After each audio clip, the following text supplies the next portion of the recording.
Hello all and welcome to another Battle Bitch tutorial. Today we are going to discuss the RoC event of Rise of Empire. The RoC event is really important to the game because it gives you really great rewards and it also takes quite a bit of time. So the whole season is about 45 days and you're going to spend quite a bit of time with your alliance mates, working with them and working together as a state to really create and finish really strong. The first thing that you're going to want to do within the RoC event is you're going to want to build your Institute of War. The Institute of War is built from, if you hit the build icon here, and then you hit build again, you'll see Institute of War here. I've already built it, so it's not there, and you add it to your castle. From there, you are going to want to build your Alliance Center buildings.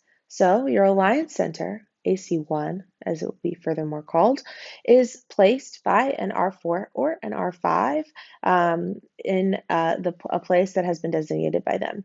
They will also ideally help with getting your buildings placed. So what you're going to do is you will place your buildings according to what they tell you and what they say, and you will move your buildings if you need to, based on what they tell you if you place things in the wrong place. Don't worry, it's not permanent. You can always move your buildings. Okay, so the four building types are, first, Guardian Fortress. The Guardian Fortress is really strong. It produces more resistance, and it gives you resistance, both yourself resistance as well as troop resistance when they are garrisoned in the Guardian Fortress, which is really great for when you're getting attacked. Second is the Assault Fortress. As you might think, this gives you more might. So you're given might just by upgrading this fortress, but then you're also, it's the same thing, when troops are garrisoned in the building, they will get additional might as well. Third, we have your Coalition Base Camp. The Coalition Base Camp provides loyalty, which allows you to take higher level tiles, which we'll discuss in just a few minutes. It also provides you with the place where you will heal your troops when they are hurt during during RoC, and you will use this building to heal any troops that are injured by taking other buildings or by taking tiles. I'll show you that in just a few minutes. Next, we have our Frontline Workshops. Frontline Workshops allow you to process the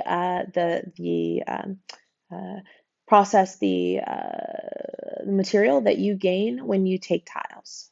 Okay, so you should place all of those before you start taking any tiles. Just get all of them placed and work with your R4s and R5s to place them correctly. Next, we're going to take a look here. The first thing that you have is season. When you first click into this building, you will have a quick tutorial that Isabel will do. You want to go through that tutorial. At the end, she will say, you're in the wrong spot. Do you want to move your base? And then she'll give you a free teleport near your Alliance Center 1. This is really useful, and I do recommend that you do it. So my recommendation is that you go ahead and you take that, you do that teleport and you get near your Alliance Center 1, obviously away from your actual Alliance Center, so that you can continue to build your buildings. So really quickly, we'll just go through this. The first is the season. So this is going to be your alliance rankings here. You can see we're ranked 11th right now. This will change a lot over time because it's based on like how quickly people are building. And then you want to look at your alliance intel. You can see here, this is going to be individual alliance rankings based on what you've done so far. You also have, this is the season contribution. So for the whole season, this is your weekly contribution, and then once we do have war, which we haven't started it yet, you'll have a war declaration record. Next, you have territories. So here is where you can see all of the territories that you've taken so far. You can see here territories that you've taken in your state, and you can see here territories that you have taken out of your state. Also, please note, you can easily abandon territories. You can see that I'm already doing that for a number of territories here, which is really great for when you take empty tiles, like level 1 or level 5 empty tiles, to get to a farm or a quarry or mine or a logging site, excuse me, and you want to now abandon those tiles because you don't have enough tiles. When you make achievements through RoC, they will give you some expansion plans. You can add I don't have any right now, but you can add expansion plans here. And this will give you more territories that you can take here. So that's really great. Over here is territory that you can own in other provinces during RoC. Because we will go to other provinces and tile and try to attack other alliances in other states, we will have the opportunity to build tiles and create tiles in other states. This is really cool and really fun. And is a fun part of RoC, in my opinion. And so this shows you how many tiles you have occupied there. We don't have any tiles in other states right now because we haven't started war. So until we start war, we won't have any tiles. You can view your rewards here. Rewards are your rankings based on kind of what you're doing.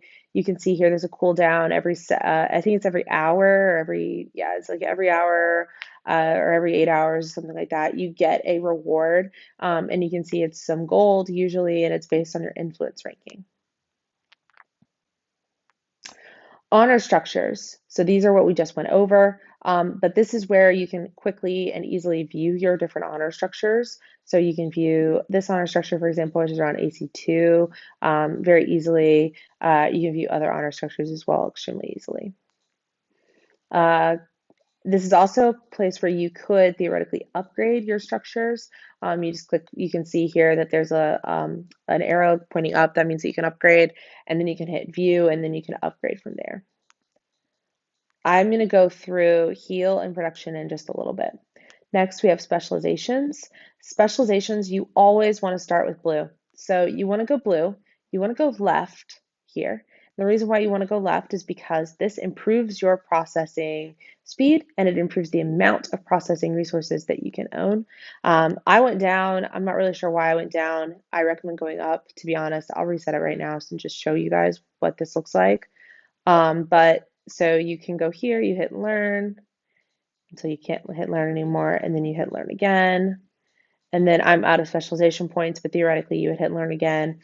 And then you would eventually add a processing queue, which is really, really cool. I'll show you guys that in just a little bit, but basically it means that you can process twice as much as you could before. So eventually you'll have several of these unlocked and you'll be able to process extremely quickly, which thus allows you to upgrade your buildings much faster. Once you get to a certain point, you will want to like reset your specializations. You're not always going to go left blue. At some point you'll want to go down. At some point you'll want to go right. We'll go over that later when we get into like more intermediate or advanced discussions. Okay, so now that we've gone through that, we're going to go over really quickly the different tiles and how to take a tile. So the first thing that you're going to want to do is take a level 1 tile. You have to take your tiles in order. So level 1, level 2, level 3, level 4, etc. So you're going to take this tile first. Whoops. This is a level 1 empty plot, which you have to take. Congratulations, you've taken your first tile. So now you are going to return. And now you can take other tiles. You could take this level 3 here if it wasn't already owned by an alliance member. You could take a level 2. You could take, et cetera, et cetera. So I'm going to just show you something really quickly. You can also abandon tiles. However, you can see here, you can't abandon tiles. They're quote unquote protected for 5 minutes. And so you're going to be unable to abandon any tiles that you take immediately. You have to wait 5 minutes to abandon tiles. And then it takes 30 minutes to actually abandon them unless you have a special RoC plan that shortens the amount of time. I'm going to show you quickly here. You could abandon all of these tiles if you wanted to. So and you can also see which ones are protected. So I'm going to go ahead and just quickly go through here and abandon all these level 1 tiles because I don't need them anymore. And now you can see that they have 30 minutes left to abandon. Okay, so what are the different tiles and which ones should you focus on to start? So the first one is going to be abandoned farms. This is going to give you, if you look in here, you'll see a terrible hardtack. I don't know. It they give you random things. Here you have a mine. This one gives you rusted ingots. Here you have a quarry. Your quarry gives you chipped marble, and you also have an oil dispensary, which I don't know where those are. They must be in a higher level area. And no, it's quarry. I'm not sure. There's also an oil mine, which you can find here. It's a distillery, but I don't know where those are. They must be in higher level areas, but they look like this, or it's not unlocked yet. One or the other. Um, so personally, I want to harvest and focus on tiles that give me material for me to upgrade my CBC, my coalition base camp. The reason being that when I increase my level up my CBC, it gives me more um, resource or more loyalty, which allows me to take higher level tiles. So this is really, really important for taking higher level tiles. So at the beginning, I will focus on my CBC, and I will also focus on my production, my frontline workshop, because those are going to help me the most in getting me upgraded. Before the first war, I will upgrade my Guardian Fortress and my Assault Fortress, because I need those leveled at least to level 10 in order for them to be really effective against an enemy. So, let's say I've taken a number of tiles. How do I now use those tiles? How do I use the material that I get? So, here under territory, you have harvest. You hit harvest. You have to harvest your tiles. You cannot um, process anything if you have not harvested your tiles. Every time you go in here, I have a habit of just clicking harvest. I just do it. It's automatic for me. And then you go into your honor structure, you hit production, and you now can produce any and all of this. I know that this here is going to help me upgrade my coalition base camp. So I'm going to go ahead and start this production. Now, I've taken some, let's go back here really fast. I'll show you exactly what I was about to say. So now let's go check out AC2 really fast. I just want to show you something. So here you can see that there are level 5 tiles and level 5 groups. And we've got somebody actually already taking tiles up here, which is awesome. So I too can take tiles up here. So I'm going to go ahead and show you guys what this looks like when you take tiles that you are which you don't have enough loyalty for. That's what I'm going to do right now. So I'm going to take this quarry. I'm going to, yeah, I'm going to hit gather or occupy. So you can see here, I suffer a 10.41 total HP damage each turn. So I'm going to force my attack. I'm going to switch out these guys, which I didn't realize I had in place. That's funny. Okay. I'm going to play around a little bit with this because if you're losing 10%, you want to send the least amount that you can. So let's just see what happens. It's going to, oh shoot, I need to teleport. Hello.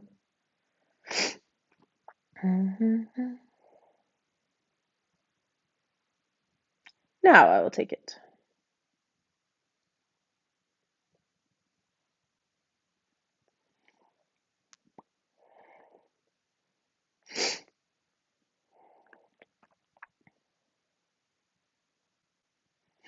Now we wait.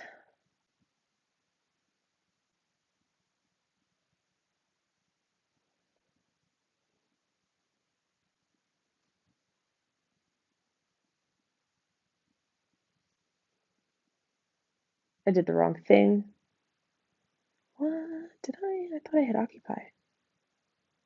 Oh, this is a common mistake that people make, is they will send their gatherers instead of sending their sending their troops to occupy. So you can see here you've got gather and you've got occupy. We want to occupy this tile, not gather at this tile. So that's an O on my end. Make sure that you make that change. It's really important. Let's try again. We'll go with horseman this time, just to make it faster.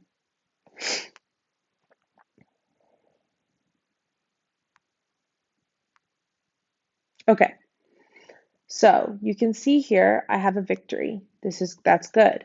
However, you can also see that I didn't win 100%. I sent 199,000 troops. A lot of them died. So now what we will do is I'm going to show you how to heal your troops. So you go into honor structure, you go to heal, and you can see here we've got 78,000 crusaders, we've got 7,000 horsemen that we need to heal. So we're going to hit heal. Now, there's a couple of things that you can do here. The first is you could use your regeneration serum times 26 in this case, which I'm not going to heal yourself. The second thing is you could say maybe level 5s aren't the right fit for me right now, and I'm going to go back and take level 4s. I personally don't think that level 5 is the right fit for me right now. I need to take some additional level 4s before I take my level 5s. So I'm going to go back to AC1 and I'm going to take more level 4s, and then I will be ready in a few hours probably to take level 5s. At which point Luna will have taken all of them. Just kidding. So I will stop here, but the basic is you take the tiles, you process, you harvest first, obviously, you process, you upgrade, you take more tiles, you process, you upgrade, delete abandon your empty tiles, and I mean that's really it. You're gonna do great. This is a super simple once you figure it out, and yeah, have fun.